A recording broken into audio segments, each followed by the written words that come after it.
अभी तक सैफ अली खान पर हमला करने वाले आरोपी की पहचान पर सवाल खत्म नहीं हुए हैं कि अब चाकू की मिस्ट्री भी उमड़ गई है।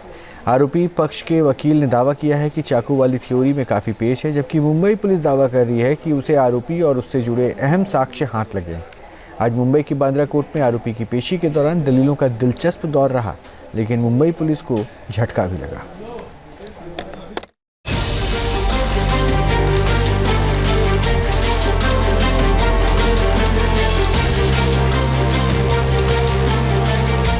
मुंबई पुलिस के जवान जिस गाड़ी को धक्का मार रहे हैं, इसी गाड़ी से सैफ केस के आरोपी शरीफुल इस्लाम को कोर्ट ले जा रही थी, लेकिन बीच रास्ते में गाड़ी खराब हो गई।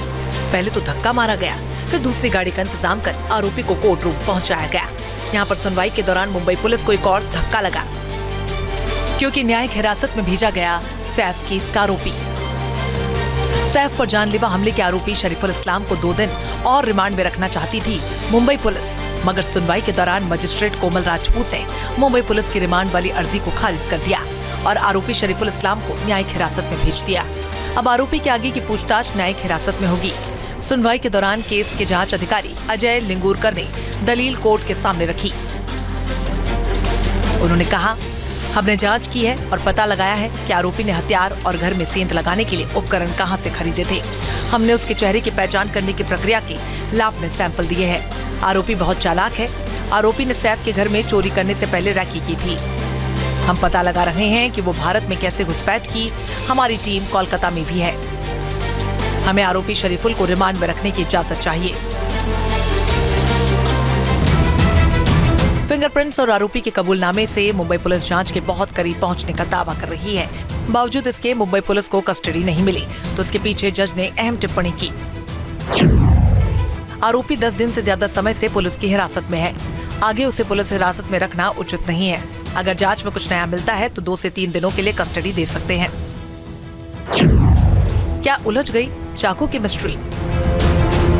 इधर आरोपी पक्ष ने दलील दी है कि मुंबई पुलिस जिस चाकू का जिक्र कर रही है, उस थ्योरी में बड़ा झोल है। सैफ की रीढ़ से जिस टुकड़े को निकाला गया, जो चाकू का टुकड़ा मिला, दोनों अलग हैं। एक सामान्य चाकू है और दूसरा हेक्सा ब्लेड। सवाल ये भी उठाया गया कि चाकू के 3 टुकड़े कैसे हो सकते हैं। एफआईआर में हेक्सो ब्लेड का जिक्र है और जो मिला है सैफ के बदन से वो एक चाकू का टुकड़ा है। इसको लेकर क्या बहस हुई? जब इन्वेस्टिगेशन ऑफिसर ने वो चाकू कहाँ से लाया है, क्या लाया, उनके जो पॉइंट्स उन्होंने रेज की, तभी मैं वो पॉइंट के ऊपर ही कोर्ट को ये बताया गया था कि जो सैफ के बॉडी से मिला है वो नाइफ है और उनकी जो मेड ने जो दिखाया गया वो एक्स्ट्रा ब्लेड है।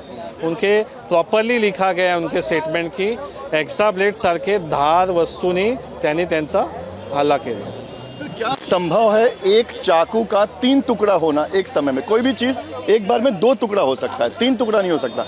उसको लेकर क्या जस्टिफिकेशन? अभी जो टुकड़ा हुआ है और वो जो नाइफ का अगर पोर्शन देखोगे आप, तो वो ऐसा लगता है कि वो कट किया गया, टुकड़ा नहीं किया गया। और वो टुकड़ा होना अनइवन टुकड़ा होता है, इवन टुकड़ा नहीं होता है, स्ट्रेट लाइन जैसे। किसी सस्पेंस थ्रिलर फिल्म की तरह सैफ केस की कहानी उलझती जा रही है, या फिर वाकई मुंबई पुलिस जांच के अहम मोड़ तक पहुंच गई है। देखिए मुंबई पुलिस ने आरोपी के सबूतों और खुलासे पर क्या कुछ कहा है। क्लू बेस्ड डिटेक्शन है जो कि डीसीपी जोन 9 उनकी टीम और मुंबई क्राइम ब्रांच के सहयोग से की गई है। अभी तक की इन्वेस्टिगेशन में आरोपी के विरुद्ध हमें भरपूर पुरावा मिला है। आगे की इन्वेस्टिगेशन चल रही है। मुंबई पुलिस उन दावों को खारिज कर रही है जिसमें कहा जा रहा था कि सीसीटीवी में दिखे हमलावर और गिरफ्त में आए बांग्लादेशी आरोपी के चेहरे अलग अलग हैं। फिंगरप्रिंट्स, फुटप्रिंट और फॉरेंसिक सबूतों के आधार पर यह दावा है कि शरीफुल ने शातिर तरीके से घुसपैठ की थी और हमले को अंजाम दिया, मगर मकसद क्या था, इस पर तस्वीर अभी साफ नहीं हो पाई है। मुंबई से पंकज मिश्रा के साथ team news nation. News nation अब व्हाट्सएप पर खबरों की ताजा अपडेट के लिए न्यूज नेशन के इस QR कोड को स्कैन करें।